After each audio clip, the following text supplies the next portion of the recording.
All right, we are back at it.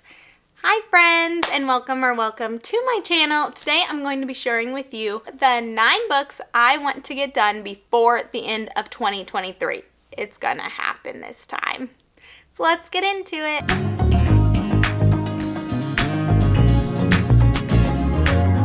All right, the first book that is still on my DBR is The Diviners by Mila+Ains. This book, I honestly think that it's just the length that is holding me back. So this book actually follows Evie O'Neill, and the year is 1926, and she just got moved to New York City to live with her uncle Will, who has a very unhealthy obsession with the occult. I'm not 100% even sure what the occult is, but this is a fantasy supernatural. So Evie actually has a supernatural power that has brought her nothing but trouble. And then a girl is murdered in New York City, and she actually is branded with a cryptic symbol.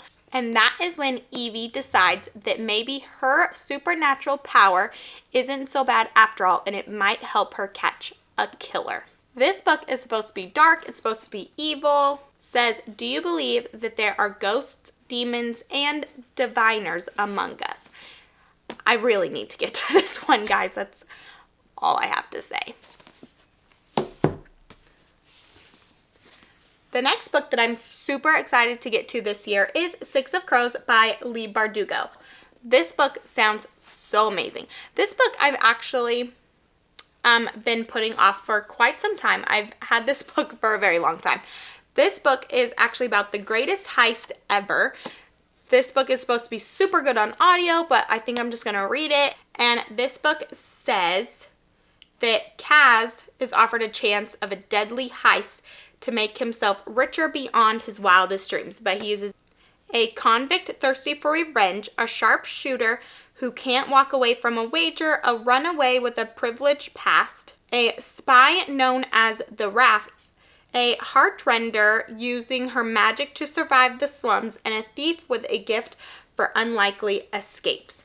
This one is supposed to be amazing, and actually this is rated the #1 book on my Goodreads list, so I'm actually hoping to be able to read this one in, I believe, August with for my vlog that I'm going to read that highest rated book on my Goodreads list and the lowest rated book on my Goodreads.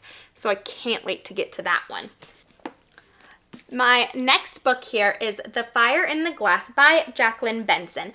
This book actually follows Lily in London of 1914. And Lily has a psychic ability where she can see the future, but she can't change the future. Fate is fate. And that is what troubles her. Until one day she actually sees the murder of one of her best friends. But it seems very similar to a series of murders that is currently happening in London. So she decides that if she can catch the killer, that will disrupt fate and that will save her best friend. So she is going to try to get help from Lord Strangford,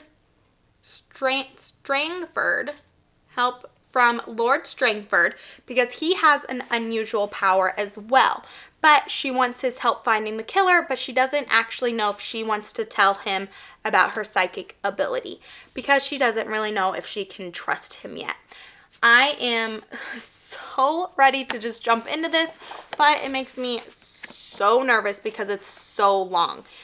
But I think that's why I want to get to it. And if it takes me a little longer and I have to read other things to keep my interest around reading that, I will. This book has been on my TBR for a very long time. I think I purchased this book back when it had first come out, which was 2012. And it was right when I was really starting to get into books, and then just other books piqued my interest a little more on my TBR shelf. So I still have not gotten to this. This one is it's a fantasy, so it's not something I just gravitate towards typically, but it says the trees swallowed her brother whole, and Jenny was there to see it. Years later, when she returns to the woods where Tom was taken to say goodbye at last, she finds herself lured into a world where stunning beauty masks the treacherous of evils, strangers, and dangerous creatures. It says among them is Jack, determined to find her brother. With or without Jack, she tries to navigate this fairy world. I am just at awe with this cover, and I think that's what drawed me to it to begin with. But I just hadn't been feeling a fairy world, a fantasy, honestly. But I really just want to jump into this and see if it's worth it or if I just need to kick it off of my TBR and move on. Another fairy world that I still have not gotten to is A Court of Thorns and Roses by Sarah J. Maas. This book is everywhere, and I can't wait to jump into it. I really want to read this. I want to read all the other ones. I'm not really sure what has thrown me off. Maybe it's just that I didn't know exactly what it was supposed to be about until I finally purchased it. So this one actually follows a 19-year-old huntress named Fair, who kills a wolf in the woods, and then a terrifying creature arrives and demands retribution for it. So he takes her into the fairy world that she thought was just a story. Her captor is actually Tamlin, an immortal fairy, and she starts to actually develop this thing with him and decides that maybe this world isn't so bad after all, but there's this ancient wicked shadow that is growing, and Fair has to try to save Tamlin and his world so that they can be together. This one is supposed to be very smutty for being a YA romance, but I guess they are 19, so it's not like a really young YA romance. But I'm pretty sure that further into the series, it actually turns into an adult series, which is probably a good thing. But I'm really excited to get into that either way. My next book is actually 3 books that I can't wait to get into. This is The Summer I Turned Pretty by Jenny Han. This series I've been wanting to read every summer for as long as I can remember. This one follows Bailey, and this book is every single summer that she goes to Cousin Beach, where she goes to stay with her mom's best friend Suzanne and her sons Conrad and Jeremiah. And she has always had a crush on Conrad, and she hopes that this summer, now that they're a little older, that maybe her crush won't just be a crush anymore and he'll actually notice her. But she always gets noticed by Jeremiah over Conrad, and now there's actually a new boy, and his name is Cam. So who knows if she'll get with Cam, or if she'll try it with Jeremiah, who already likes her, or if she'll finally get Conrad.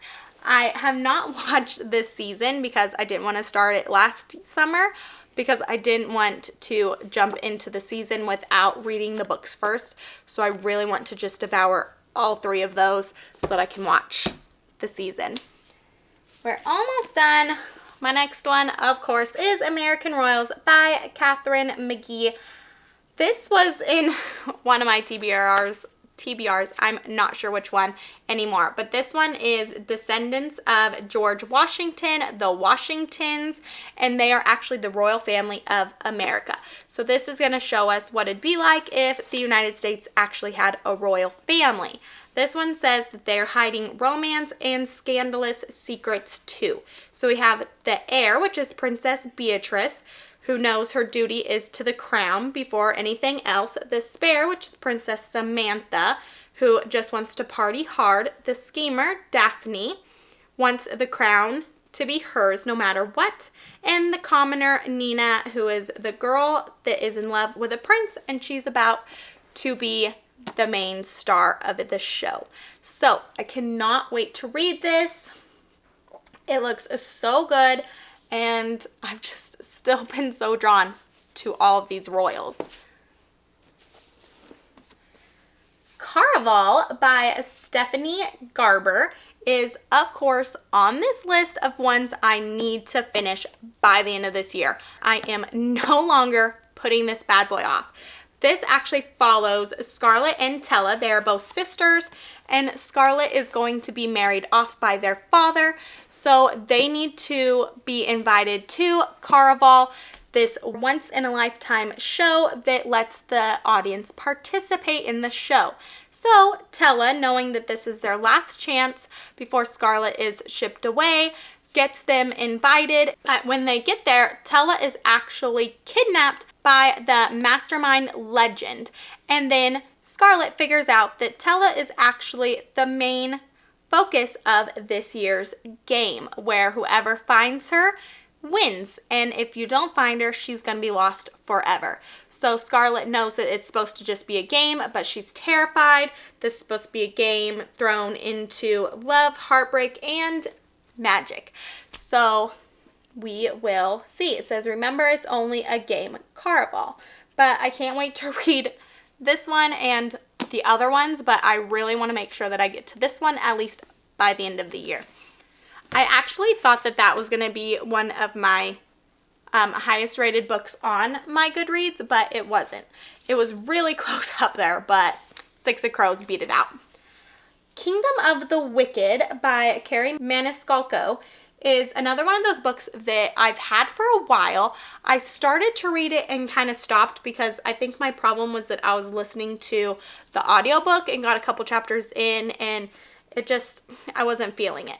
So I stopped reading this one and I picked up like Stalking Jack the Ripper and Hunting Prince Dracula and really, really loved those. So I'm going to get to this one because I've only heard wonderful things. This one actually follows twin sisters, witches, Amelia and Victoria. And Victoria is actually brutally murdered one night. So Amelia is dead set on revenge and she's going to do whatever she can to figure out who killed her sister. So she decided that to do that, she's going to even go into black magic and use some of that if she has to, even though it is completely forbidden. But using black magic opens up the Wickeds, and the main Wicked is actually Wrath, and he is the Prince of Hell. And he is claiming to be on her side, trying to figure out these murders as well, but she doesn't know if she can trust him because how is she supposed to trust a Wicked?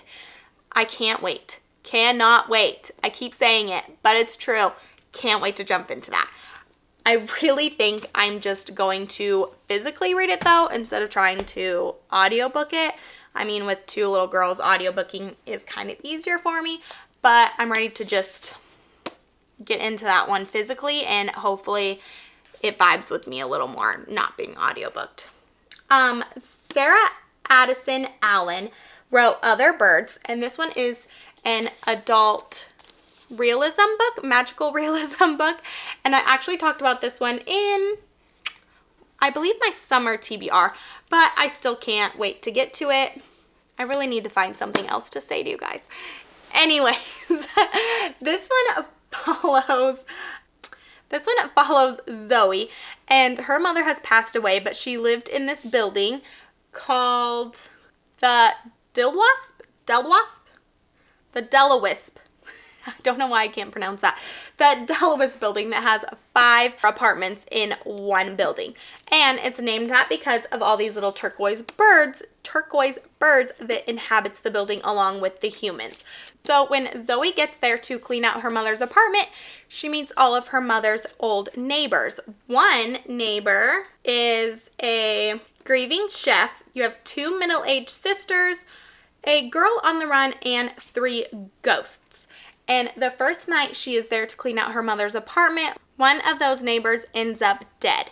And then she is swept into the mystery of the Delawisp and how that neighbor died, and maybe even how her mother died. This one was everywhere. It was a Barnes & Noble's exclusive book club. It was in hardback for, I swear, forever, so I just finally bought it. I tried to get my mother to actually read it with me, but she wasn't feeling it. So I'm going to read it all by myself. But that is all we have for the books that I want to read by the end of 2023. Cross your fingers. I'm going to cross mine that they will finally get read this year, because there's no reason for them not to be. But I will see you in the next video. Bye, guys.